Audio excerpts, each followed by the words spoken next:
Assalamualaikum and hello. We are from Group 3 and we are going to present about question 9. Question 9 is about ministerial responsibility. First of all, as an introduction, I will introduce about what is ministerial responsibility. Individual ministerial responsibility is a constitutional convention in governments using the Westminster system, which is a cabinet minister bears the ultimate responsibility for the actions of their ministry or department, and so on. We will discuss about one of the conducts of the minister in Malaysia. Firstly, my issue is the water shortage problems in Selangor in year 2020 by Menteri Besar Selangor.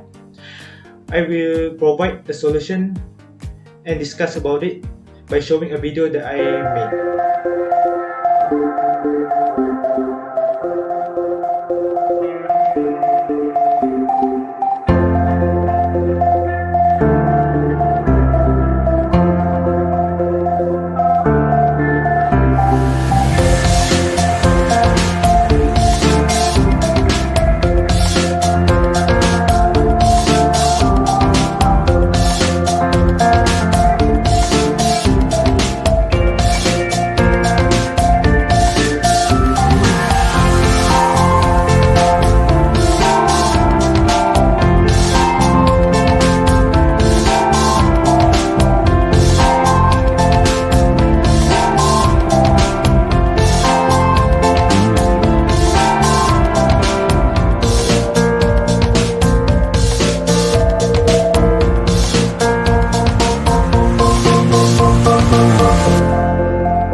Using PAD102. From AM110A. For my issue, I'll be talking about the issues of transport in Malaysia. Recently, there has been a steady built-up traffic in the Klang Valley. Traffic was worse than before the COVID-19 pandemic. This is an issue we must not put a blind eye on. Regardless of whether it is peak hour or not, traffic congestion has worsened. The question for many now is, why is this happening and what can be done about it? Traffic jams are a burden and a nuisance for all. However, this isn't new. There have been many ways the government tried to find ways to stop this. Rosmi from the University Kebangsaan Malaysia told Malaysia Now that the traffic congestion is a continuation of the congestion that occurred during the Hari Raya period. One of the ways the government has proposed is that by taking the public transport, regardless of going to work or going shopping or etc. By using public transport, we could ease the hassle of driving cars on the road. The government will redouble efforts to attract people to fully utilize public transport. Trains like the MRT Circle Line and MRT Putrajaya has been planned and is under construction for the future usage of public transport in the Klang Valley for all. In the 12th Malaysia Plan, or the 12th MP, it is said the targeted modal share of 40% was unable to be achieved last year due to the COVID-19 pandemic. Moreover, Minister of Transport Dr. Wee Ka Siong has imposed that there will be congestion charges when public transport network is in place and more efficient, like he proposed in the Parliament yesterday. Nevertheless, big cities like Singapore, London, Tokyo, and New York depend highly on their public transport. Kuala Lumpur and the Klang Valley should follow the steps and idolize these cities, whereby taking public transport is their first choice of transport instead of driving. However, the government must really implement great pedestrian walkways, fast train time rate, and also a cheap rate for taking the train in order to promote the usage of public transport. Buses should be efficient also to prevent people from taking e-hailing cabs and taxis to prevent traffic congestion. Thank you. Assalamualaikum and selamat sejahtera. My name is Razli Afiq Azmin bin Razmi Azhar and I am from the class of AM110A. And my student ID is 202-236-60 and 69. Today, I will be talking about the ministerial responsibilities. The current topic that I've picked and the current issue that I've picked for this particular discussion is the underdevelopment of the infrastructures in the rural areas of Sabah and Sarawak. This issue doesn't only concern the current governors and ministers of Sabah and Sarawak, but it also affects the past governors, as after decades of them ruling over Sabah and Sarawak, nothing has really changed and nothing has really improved for the betterment of the people living in rural areas of Sabah and Sarawak. One of the issues that are worth mentioning are unpaved roads in Sabah and Sarawak.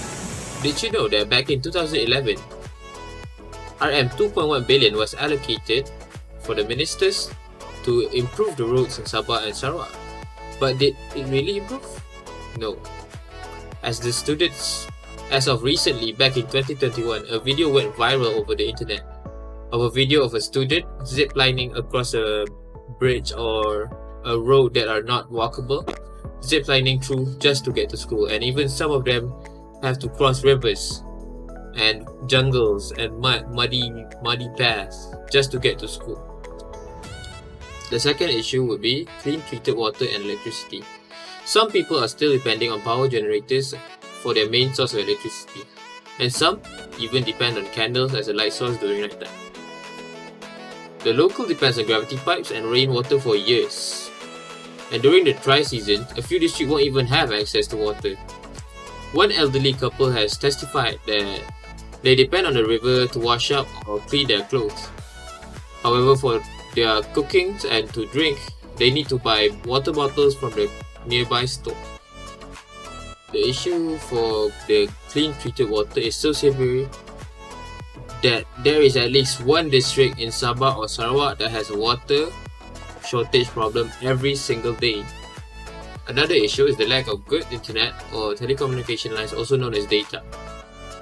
We are all aware of the case of Viviana, a student of SK Link Nong Kuan Teng Hilan in Sabah, Tuaran District, who climbed a tree just to get a better reception to attend her class. And there was also a study which amounted to 31% of consumers in Sabah and Sarawak has reported that they had to leave their home just to find a stable connection, not even a good, just a stable connection. During our post-pandemic or endemic, internet connections are very important as most of the things that we do are through the internet. The next issue is the lack of healthcare. Did you know that the ratio of the medical personnel for the people in Sabah and Sarawak is 1 to 872 per person? Those are for the rural areas. And locals are forced to travel on muddy roads or even water to seek medical help. And at times, they are forced to travel more than 5-kilometer radius from their living area. As the problem with the infrastructures, the hospitals or the clinics are not as common as they are in a more developed area. Now, enough of the issues and their problems. Let's talk about the solution. What do the ministers need to do to improve the issues and to overcome it? Well, they should have done what they were elected for: to manage and to better the quality of life of the people of Sabah and Sarawak. All people without discrimination, not only the developed city but the underdeveloped one also. Now, sure, they lay out plans, they give incentives, they give budgets, but they don't really follow through with that plan. It is evident that within the past years, tens of years, that nothing has really changed in Sabah and Sarawak. Even after a lot of money was allocated, different ministers was elected and different governors were elected, but nothing has really changed. The improvement of Sabah and Sarawak within these past years are very minute and very small. So my suggestion is they can conduct monthly reviews on the ongoing development of plan for the betterment of Sabah and Sarawak. And instead of developing a new and unnecessary projects, they should focus on upgrading the current ones, the current infrastructure to be more specific. They should also focus on upgrading and building new cell towers so more areas can have access to the internet. And lastly, I would suggest that they should build more hospital or clinic and work with the Ministry of Health to allocate more medical personnel towards the rural areas so they can get easier help to their medical needs. Hi, Assalamualaikum warahmatullahi wabarakatuh. My name is Muhammad Fitri Hazwan bin Muzaffar. I am from class AM110A, semester 1 March, August 2020. Today, I want to talk and share about rising prices in Malaysia. Recently, we are saddened by the news about the increase in the price of goods, where it is a big problem in our country.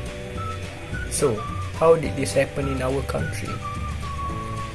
Okay, first of all, this happened as a result of the fall of the ringgit currency. As we know, ringgit currency fall due to a dwindling Malaysian ringgit demand and surplus within the market. The second factor is high demand for necessities and food such as wheat, rice, chicken, vegetables, egg, and so on. So, when high demand occurs, producers are forced to raise the price of goods to offset demand in the market. The next factor is natural disaster. In the event of a natural disaster, production undergoes an aggravation. So, production are forced to limit production until prices in the market stabilize. So, what is the government move to solve all this problem going forward? Among the measures that can be implemented by the government are: the first one is reinforcing the stability of the ringgit currency value. As demand for the ringgit currency increase, it will place a downward emphasis on the inflation rate and the prices of imported goods become cheaper.